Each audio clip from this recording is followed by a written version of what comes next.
नमस्कार दोस्तों। आज के वीडियो में हम बात करने वाले हैं डोजी कैंडल के बारे में।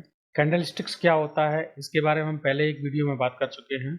हम इस चार्ट में जब देखते हैं तब हमें कई प्रकार के कैंडल देखने को मिल रहे हैं। इन कैंडल्स में हमें ओपन प्राइस, हाई प्राइस, लो प्राइस, क्लोज प्राइस ये सब देखने को मिलता है। अगर हम यहाँ इस पर्टिकुलर कैंडल को देखें या इस पर्टिकुलर कैंडल को देखें तो इन कैंडल्स का ओपन प्राइस, क्लोज प्राइस बराबर या लगभग बराबर है। जिन कैंडल्स का ओपन प्राइस और क्लोज प्राइस बराबर या लगभग बराबर होता है उन कैंडल्स को हम डोजी कैंडल स्टिक कहते हैं। यहाँ लगभग बराबर से मतलब है कुछ टिक का अंतर। जैसे कि इस पर्टिकुलर कैंडल को अगर हम देखें तो इस पर कर्सर रखते हुए हम यहाँ ऊपर की तरफ देखना चाहें तो इस कैंडल का जो ओपन प्राइस था वो 2400 रुपये है और जो क्लोज प्राइस है वह है 2399.10। ये प्राइस जहाँ खुला था वही लगभग आकर के बंद हुआ है। यहाँ हम ये कई प्रकार के डोजी देख रहे हैं। इन सब का ओपन प्राइस और क्लोज प्राइस बराबर या लगभग बराबर है। अगर हमें किसी कैंडल को पहचानना है कि वह डोजी कैंडल है या नहीं है तो हमारा सबसे अच्छा कंसेप्ट है उसका ओपन प्राइस और क्लोज प्राइस को देखना। अगर वे दोनों प्राइस बराबर हैं या लगभग बराबर हैं तो यह कैंडल एक डोजी कैंडल है। अभी हम देखते हैं कि डोजी कैंडल बना कैसे। कैंडलस्टिक्स प्राइस का ग्राफिकल रिप्रेजेंटेशन होता है।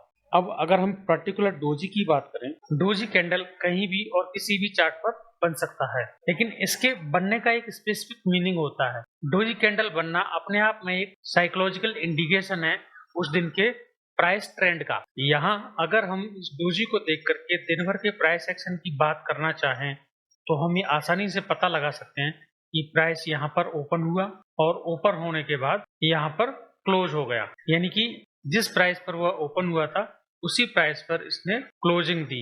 लेकिन इस बीच में प्राइस ऊपर भी गया और नीचे की तरफ भी गया। जो सेलर्स थे उन्होंने भी प्राइस को नीचे लाने की कोशिश की और जो बायर्स थे उन्होंने भी प्राइस को ऊपर ले जाने की कोशिश की, लेकिन दोनों ही ज्यादा सफल नहीं हो पाए। जहां प्राइस ओपन हुआ था वहीं जाकर के क्लोज हो गया। प्राइस की ओपन तथा क्लोज को मिलाकर के किसी भी कैंडलस्टिक की बॉडी बनती है, तो सेम प्रिंसिपल डोजी पर भी अप्लाई होता है। डोजी कैंडल की जो ओपनिंग प्राइस है और जो क्लोज प्राइस है उसको मिलाकर के जो एक स्ट्रक्चर हम यहाँ देख रहे हैं उसे हम कैंडल की बॉडी कह रहे हैं। बॉडी से ऊपर की साइड हाई तथा बॉडी से नीचे की साइड लो को देख रहे हैं। ये हाई और लो विक की लंबाई बायर्स तथा सेलर्स की स्ट्रेंथ पर निर्भर करती है। कॉमनली डोजी चार प्रकार की होती हैं। पहला है ड्रैगन फ्लाई डोजी। ये हमें एक तरीके से हैमर की तरह दिख सकता है, लेकिन हैमर में और ड्रैगन फ्लाई डोजी में अंतर सिर्फ इतना होता है कि हैमर के अंदर बॉडी होती है, डोजी की जो बॉडी होती है वो ना के बराबर होती है। ड्रैगन फ्लाई डोजी तेजी को दिखाने वाला कैंडल है। इसमें बायर्स ज्यादा डोमिनेंट होते हैं। अगर शेयर प्राइस लगातार डाउन ट्रेंड में चल रहा है और ड्रैगन फ्लाई डोजी का फॉर्मेशन हो तो ये मान सकते हैं कि सेलर्स की जगह अब बायर्स ज्यादा डोमिनेंट हो गए हैं। अगर डोजी कैंडल को हम आइसोलेट तरीके से देखेंगे तो हमें ये उतनी ज्यादा इफेक्टिव नहीं दिखाई देगी। अगर हम इसे support and resistance area, trend line या मूविंग एवरेज सपोर्ट के आधार पर देखेंगे तो ये हमें ज्यादा इफेक्टिव दिखाई देंगी। अब ये ड्रैगन फ्लाई डोजी बनता कैसे? अगर हम एक पर्टिकुलर डे की बात करें तो जैसे ही किसी भी ट्रेडिंग डे में प्राइस ट्रेडिंग के लिए ओपन होता है तो वह ओपन प्राइस हो गया और उसके बाद दिन भर प्राइस ट्रेड होता है और इस दिन के दौरान अगर बायर्स पूरे दिन भर में ज्यादा डोमिनेंट रहे तो वह प्राइस ऊपर की तरफ ही क्लोज होने की कोशिश करता है। चूंकि बायर्स डोमिनेंट तो हैं लेकिन फिर भी अभी कंफ्यूजन बना हुआ है, इसलिए इस कैंडल की बॉडी जो है ज्यादा बड़ी नहीं बन पाती है। जहां प्राइस ओपन होता है वहीं जाकर के क्लोज हो जाता है। ड्रैगन फ्लाई डोजी में कैंडल की जो बॉडी है वो हाई की तरफ बनती है। दूसरी डोजी की बात करते हैं हम, ग्रेवस्टोन डोजी।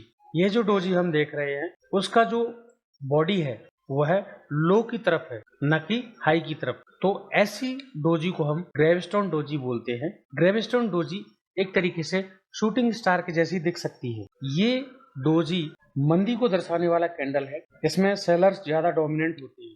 अगर शेयर प्राइस अप ट्रेंड में है और अप ट्रेंड में चलने के बाद ग्रेविस्टोन डोजी का फॉर्मेशन चार्ट पर होता है तो हम ये मान सकते हैं कि बायर्स की जो स्ट्रेंथ थी वह खत्म हो गई है और अब यहाँ से आगे सेलर्स आ सकते हैं।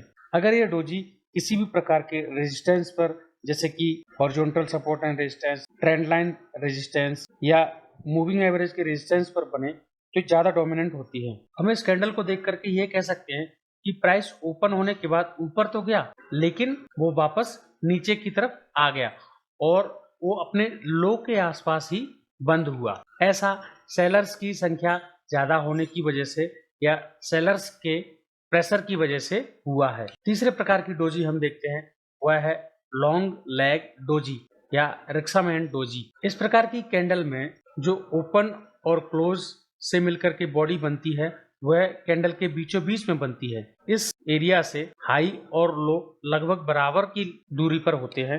तो इस तरीके की कैंडल कंफ्यूजन को दर्शाती है। इस कैंडल में बायर्स और सेलर्स दोनों ही बैलेंस में होते हैं और कंफ्यूजन में होते हैं कि हम बेचें या खरीदें। अब चौथे प्रकार की डोजी है फोर प्राइस डोजी। यह माइनस के निशान की जैसी दिखती है, ये इस चार्ट में हम यहाँ देख पा रहे हैं और ज्यादातर ये इलिक्विड शेयर्स में बनती है। इस डोजी का ज्यादा सिग्निफिकेंट नहीं माना गया है। डोजी कैंडल चार्ट पर बन रही है तो हम उसे किस तरीके से आसानी से पहचान सकते हैं और आसानी से ये कह सके कि यह कैंडल डोजी कैंडल है। इसके लिए हम कुछ कैरेक्टरिस्टिक्स को देखेंगे जिनके आधार पर हम ये कह सकते हैं कि यह कैंडल डोजी कैंडल है। पहला कैरेक्टरिस्टिक्स है डोजी का ओपन प्राइस तथा क्लोज प्राइस बराबर या लगभग बराबर होता है। ये डोजी का पहला और मेन कैरेक्टर है। आइडियल डोजी का ओपन प्राइस तथा क्लोज प्राइस दोनों सेम होते हैं, हालांकि कुछ टिक की फ्लेक्सिबिलिटी चल सकती है। जैसे अगर इस 6 फरवरी 2023 की कैंडलस्टिक को हम देखें तो इसका ओपन प्राइस था 365.20 और इसका क्लोज प्राइस था 365.10। इस कैंडल को डोजी कैंडल कह सकते हैं। अगर ओपन प्राइस तथा क्लोज प्राइस में ज्यादा अंतर है तो उसे हम डोजी कहेंगे या नहीं कहेंगे, इसके लिए हम कैंडलस्टिक एनालिसिस के लीजेंड स्टीव निसन के कुछ नियमों को रेफरेंस के तौर पर लेते हैं। अगर चार्ट पर पहले से ही छोटे साइज की कैंडल बन रही है, ये दो कैंडल हमें डोजी कैंडल दिखाई दे रही हैं, क्या हम इस कैंडल को डोजी कैंडल कह सकते हैं? अगर हम इसके ओपन और क्लोज के अंतर को देखें, इसका ओपन था 143.75 और क्लोज था 143.20, लेकिन हम इसे डोजी कैंडल नहीं कह सकते हैं क्योंकि इस कैंडल से पहले छोटे साइज की कैंडल्स पहले से बन रही हैं। अगर इस कैंडल से पहले बड़े साइज की कैंडल बन रही होती तो हम इसे डोजी कह सकते थे। अगर चार्ट पर पहले से बड़े साइज की कैंडल बन रही है और फिर कोई डोजी टाइप कैंडल बने जिसके ओपन प्राइस तथा क्लोज प्राइस में कुछ अंतर हो तो उसे हम डोजी कह सकते हैं।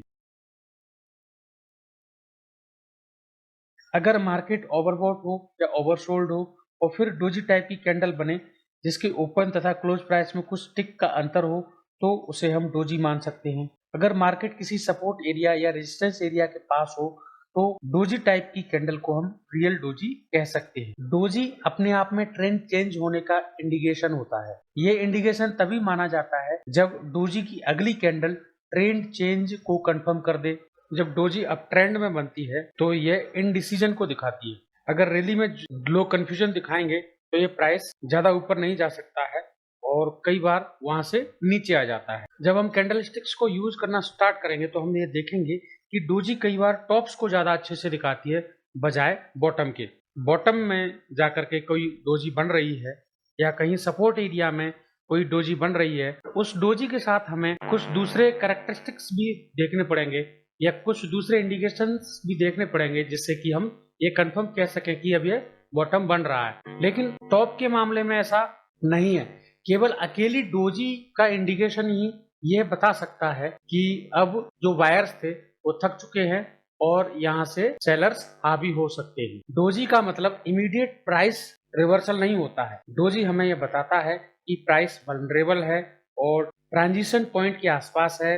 ओवरबॉट मार्केट में डोजी बनने का मतलब है सावधानी। ट्रेडर्स के लिए सावधानी का मतलब है टाइट स्टॉप लॉस।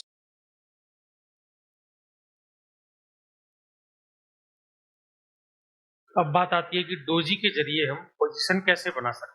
तो डोजी के जरिए पोजीशन बनाने से पहले हमें ये देखना पड़ेगा कि डोजी बन किस एरिया में रहा है। क्या पहले से वहाँ कोई सपोर्ट है या पहले से वहाँ कोई रेजिस्टेंस है या वहाँ मूविंग एवरेज का सपोर्ट आ रहा है या मूविंग एवरेज का रेजिस्टेंस आ रहा है या फिर किसी प्राइस पैटर्न का कोई टारगेट एरिया वहाँ आ रहा है। इन सब चीजों को देखने के बाद हम डोजी को एक ट्रेडिंग इंडिकेटर के तौर पे ले सकते हैं।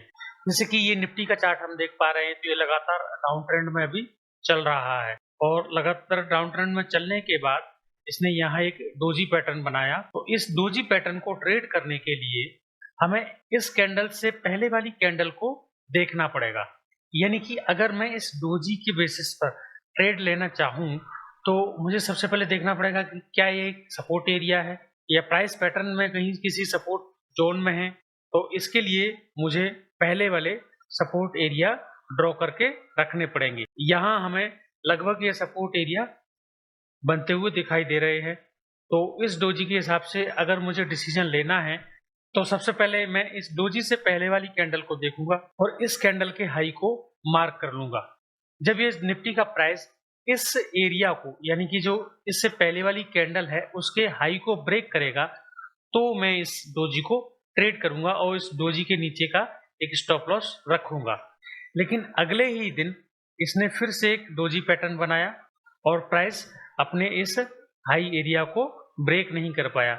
उसके बाद ये प्राइस काफी दिनों तक यही मूव करता रहा लेकिन इस एरिया को क्लोज नहीं दे पाया है अभी तक। तो ये जो डोजी बनी थी वो अभी फिलहाल मेरे लिए ट्रेडेबल नहीं है। उसके बाद यहाँ कई सारी कंसोलिडेटेड कैंडल्स बन गई। अब यह एरिया अलग तरीके से ट्रेड होगा, केवल डोजी के बेसिस पर ट्रेड नहीं ले सकते हैं।